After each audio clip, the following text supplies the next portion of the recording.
بسم الله والصلاة والسلام على رسول الله أشرف الخلق والمرسلين النبي الأمين وعلى من سار بهديه إلى يوم الدين. النهاردة إن شاء الله هنتكلم عن مصطلح مهم جدا ألا وهو الكاستم هوكس. طيب يعني إيه كاستم هوكس وليه بنستخدمه؟ إيه الفايدة منه؟ الكاستم هوكس عبارة عن فانكشن عادية خالص إحنا بنعملها، بنستخدم فيها الهوكس بتاعت رياكت زي اليوز ستيت واليوز افكت. دي الكاستم هوكس بكل بساطة. طيب ليه بنستخدمها؟ علشان نفصل اللوجيك في مكان لوحده، وعلشان نقدر نستخدمه بعد كده، وعلشان الكود يكون ريدابل اكتر. فخلينا نقولهم كده عشان الكود يكون ريدابل، ان اللوجيك مفصول عن اليو اي، وعلشان يكون ريوزابل نقدر نستخدم اللوجيك ده في اكتر من كومبوننت، مش هنكرر اللوجيك في كل كومبوننت، وعلشان نقلل redundancy ان احنا بنكرر الكود، فالكود readable reusable وبنقلل redundancy. خلينا دلوقتي ناخد مثال اننا بنجيب داتا من الاي بي اي ونشوف نفس المثال ده بالكاستم هوكس وازاي خلت الكود more readable. خلينا دلوقتي نقول const data و set data equal use state of null. نعمل واحدة تاني لللودينج، نخليها بقيمة ابتدائية true، ولما تيجي الداتا نخليها false. نقول له set loading. تمام، هنجيب الداتا نقول له use effect، نستخدم fetch، هنا نخلي دي redundancy array فاضية ونقول له fetch. طبعا انا كنت مجهز من جيسون بليس هولدر هنا كده، ونقول له دوت زن، هنجيب الداتا نخليها data دوت جيسون data دوت جيسون، ونعمل كمان زن تانية نحط جواها arrow function. هنعمل المفروض دي بترجع الريسبونس اللي هو خلاص حاليا بقى داتا في شكل جيسون. ماشي، نقول له set data ب response و set loading ب false، وهنيجي هنا نقول له if loading return paragraph في loading. نيجي بقى برا الاف دي هنماب على الداتا، نقول له data دوت map مفروض يوزر. نيجي هنا هنعمل مثلا باراجراف عادي خالص، او خليها المرة دي h3، ونقول له جواها user دوت name. خلينا نعمل key، طبعا key equal user دوت id. خلينا نيجي نشوف شكلها. عندنا هنا في الأول كانت loading وبعد كده جابت النيمز. ده كان مثال بسيط، لسه ما طبقناش الكاستم هوكس. جبنا داتا من جيسون بليس هولدر وعرضناها. ماشي، خلينا بقى نشيل الكلام ده كله،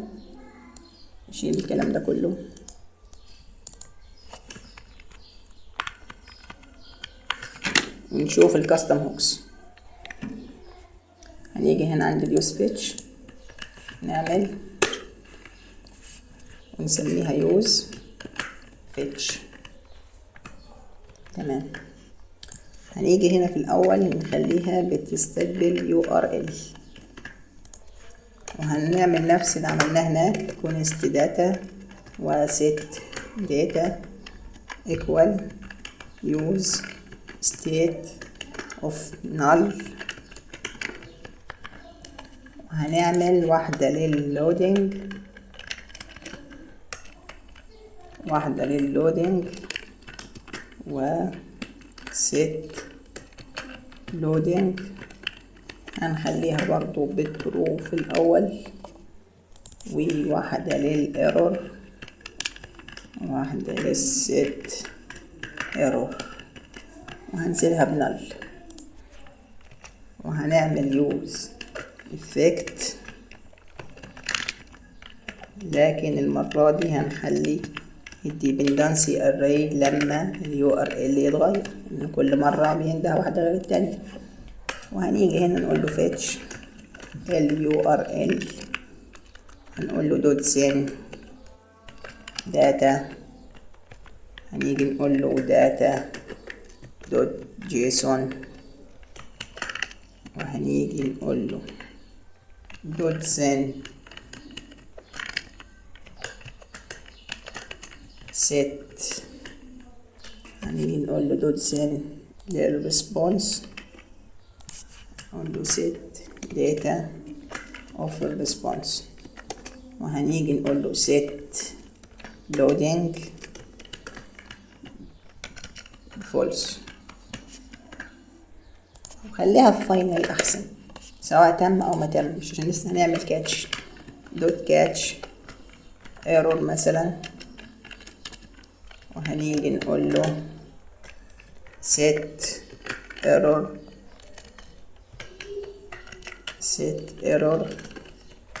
مثلا error دوت مسج، على فرض ان اللي جاي اوبجكت فيه مسج. نيجي في الاخر نقول له دوت فاينلي، في الفاينلي هنعمل ان احنا set loading false. وفي الاخر هنرجع مش GSX، هنرجع الداتا وهنرجع اللودينج وهنرجع الايرور. كاستم هوك بيستقبل URL وبيرجع 3 حاجات، الداتا واللودينج والايرور. عندنا في اليوز افكت بيتعمل ريرندر كل ما URL يتغير. خلينا نيجي كده في الكومبوننت بتاعتنا ونقول له كورست، هنعمل بقى ايه ديستراكشر للاوبجكت اللي هو راجع من هنا. المفروض ده كده اوبجكت كامل، ده كده الاوبجكت، احنا هنكسره تاني زي ما شفنا. هنقول له داتا ولودينج وايرور هتساوي يوز فيتش. استدعينا الكاستم هوك بتاعتنا، مستنيه مننا ال URL اللي موجود هنا في جيسون بليس هولدر. هنيجي نحط هنا وهنيجي نعمل كده، نقول له if is loading او if loading على طول return loading. وهنيجي نقول له if error، هنيجي نقول له console دوت log الايرور، وهنيجي هنا نقول له data دوت map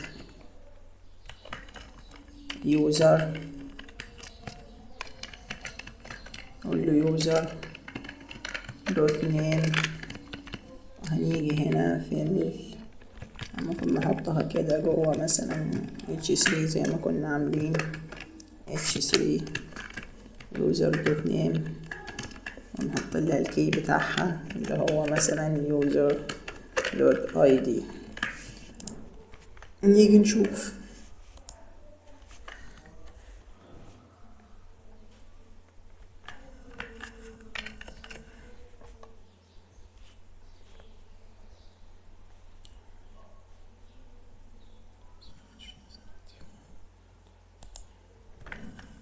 طبعا ما استدعناش اليوز ستيت، استدعي اليوز ستيت.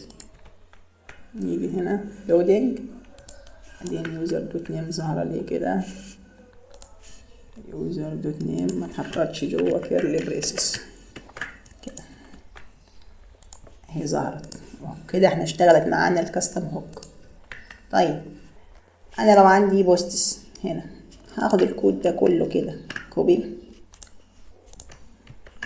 واجي هنا اسميه بوستس. فانا كل اللي هعمله ان انا هنا بدل هغير البوستس، بدل ما كانت يوزرز بقت بوستس، نفس الكاستم هوك اليوز بيتش. طيب هنيجي هنا البوستس فيها، نيجي نشوف كده في الجيسون بليس هولدر بوستس فيها تايتل، فهنعرض التايتل. نيجي ننده على الكومبوننت دي في الاب ونستدعيها. طبعا المفروض هنا نعملها اكسبورت، نيجي نستدعيها هنا ونيجي في الكومبوننت بتاعنا هنلاقي البوستس اهي. لو جينا همشنا اليوزرز البوستس. فدي باختصار فكرة الكاستم هوك. فكرتها باختصار زي فانكشن تقبل بارامتر عادي، بترجع اكتر من حاجة عادي، واللوجيك كله هنا. فكرة انا في اليوزرز استخدمتها في البوست. دي كانت كاستم هوك لليوز فيتش. طبعا في كاستم هوكس كتير، وانت ممكن تكرر الكاستم هوك الخاصة بيك، وانا هسيب لك في الديسكريبشن